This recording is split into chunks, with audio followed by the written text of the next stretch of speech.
Have you ever found yourself standing in front of an open refrigerator at midnight, staring at a leftover slice of pizza or a tub of ice cream, not because you were hungry, but because you felt a void that only sugar and salt seemed to fill? If that resonates with you, then stay with me, because today we are going to peel back the layers of why we eat the way we do, how our modern world has hijacked our biology, and most importantly, how you can reclaim your life starting right now. This is not just a conversation about calories, it is a deep dive into the human soul, our evolutionary history, and the chemical warfare happening inside your brain every single day. Think about the last time you felt truly out of control with food. Maybe it was a stressful day at the office, a fight with a loved one, or just a quiet afternoon of boredom that spiraled into a mountain of empty wrappers. It starts with a single bite, a donut, a bag of chips, a sugary soda, but it never stays at one. Within minutes, the logic center of your brain shuts down, replaced by a primal urge to consume. This isn't a lack of willpower. It's a chemical and emotional storm. It is a phenomenon known as hyperpalatability, where the perfect ratio of salt, sugar, and fat overrides our stop signals. One of the most powerful and silent architects of this storm is anxiety. In our modern, fast-paced world, anxiety has become a constant companion for many. It's that tight feeling in your chest, the restless mind that won't stop racing, or the low-level hum of dread about the future. When we are anxious, our body enters a fight-or-flight state, even if there is no physical predator in sight. In this state, the brain is desperate for a quick source of energy and a way to soothe the nervous system. Sugar and simple carbohydrates provide that instant hit of dopamine that temporarily mutes the noise of anxiety. We aren't eating because we are hungry. We are eating to ground ourselves, using food as a chemical anchor to pull us out of the turbulent waters of our own thoughts. This anxious eating creates a dangerous loop. The anxiety drives the binge, and the guilt from the binge drives more anxiety. What truly drives us to eat compulsively?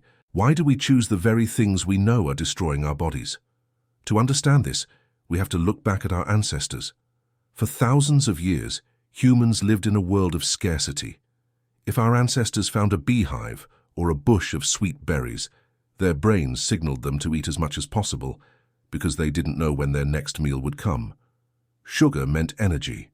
Fat meant survival. Our biology is still tuned to that frequency, but the world has changed. Today, we aren't hunting for berries.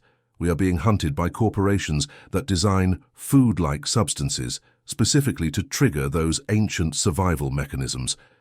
We are living in a biological mismatch, Stone Age brains in a Space Age food environment. Our ancestors were lean, strong, and metabolically flexible. They didn't have access to high-fructose corn syrup, refined flours, or seed oils.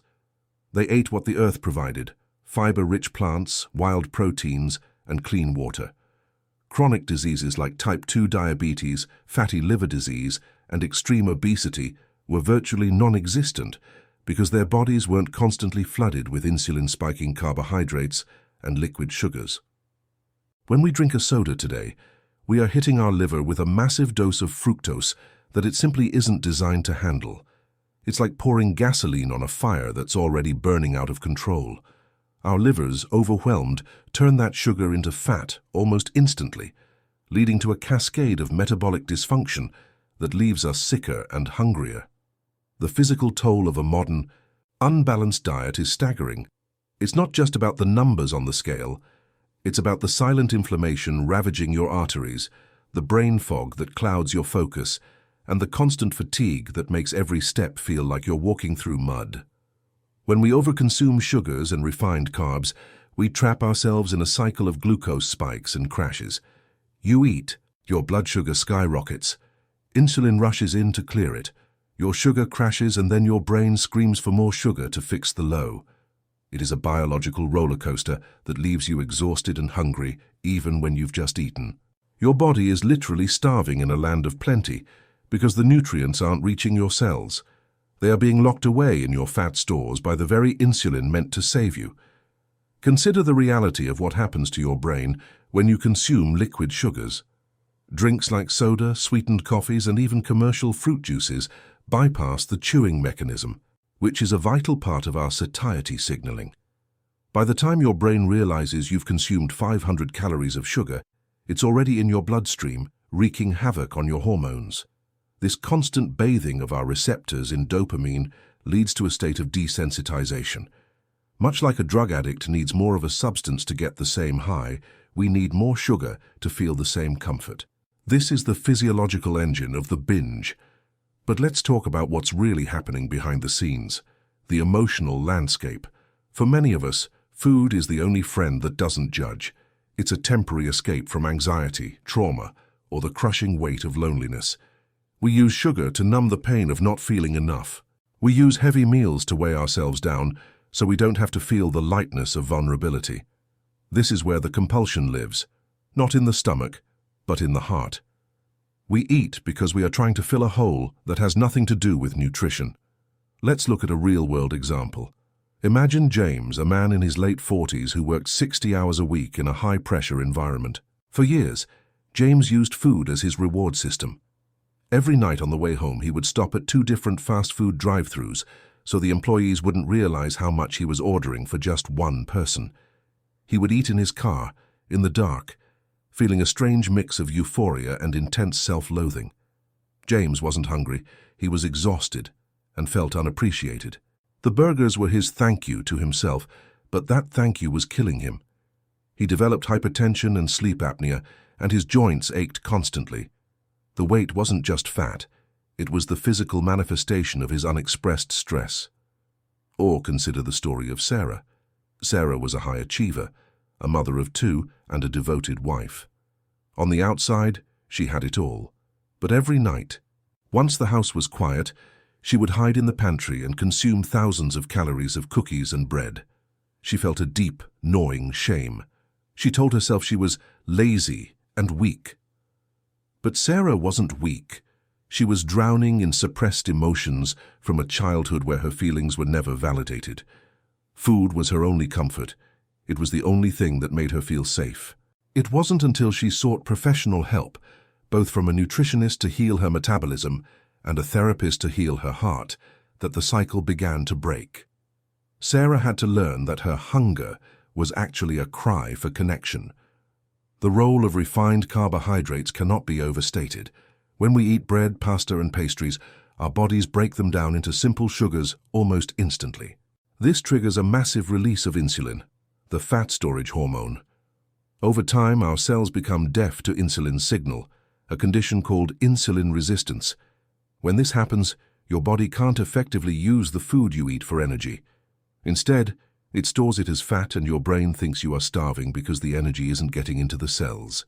This is why you can eat a massive meal of pasta and feel ravenous 2 hours later. You aren't lacking willpower, you are experiencing a metabolic breakdown.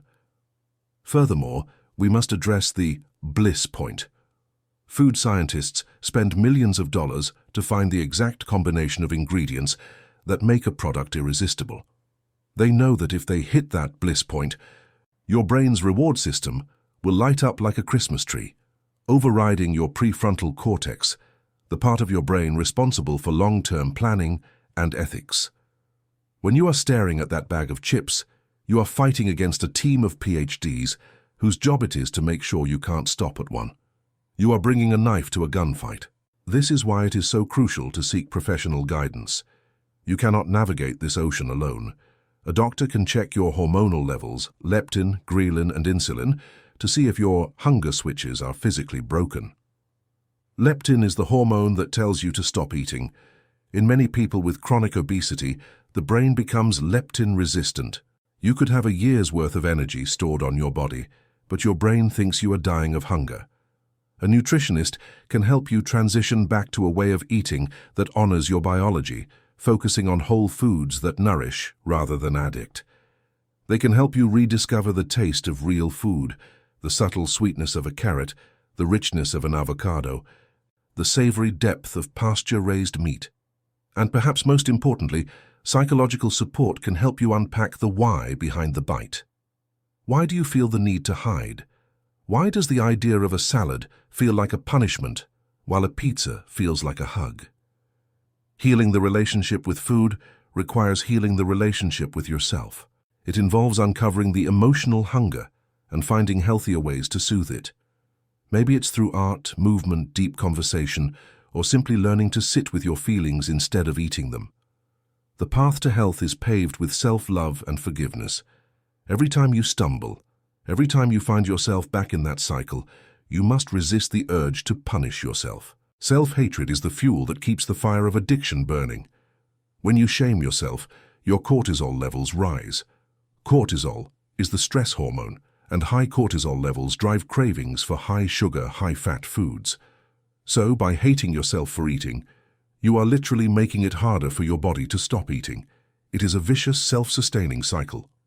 When you forgive yourself for a binge, you take away its power. You aren't a failure because you ate something unhealthy. You are a human being navigating a world designed to make you sick. Forgiveness is not about making excuses. It's about making progress. It's saying, that happened.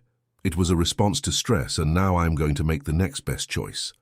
The all-or-nothing mentality, the idea that if you ruined your breakfast, you might as well ruin the whole day, is a lie. Every single moment is a new opportunity to choose health.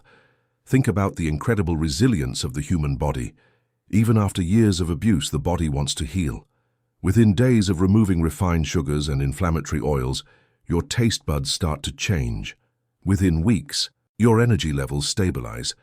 Within months, your metabolic markers can improve dramatically. Your body is waiting for you to give it the right materials so it can do its job. It is a masterpiece of evolution, and it is on your side.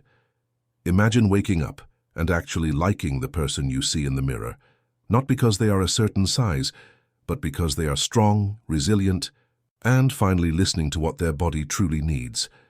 Imagine the freedom of not being a slave to a craving. Imagine going to a party and being able to enjoy a conversation without your brain being occupied by the tray of appetizers across the room.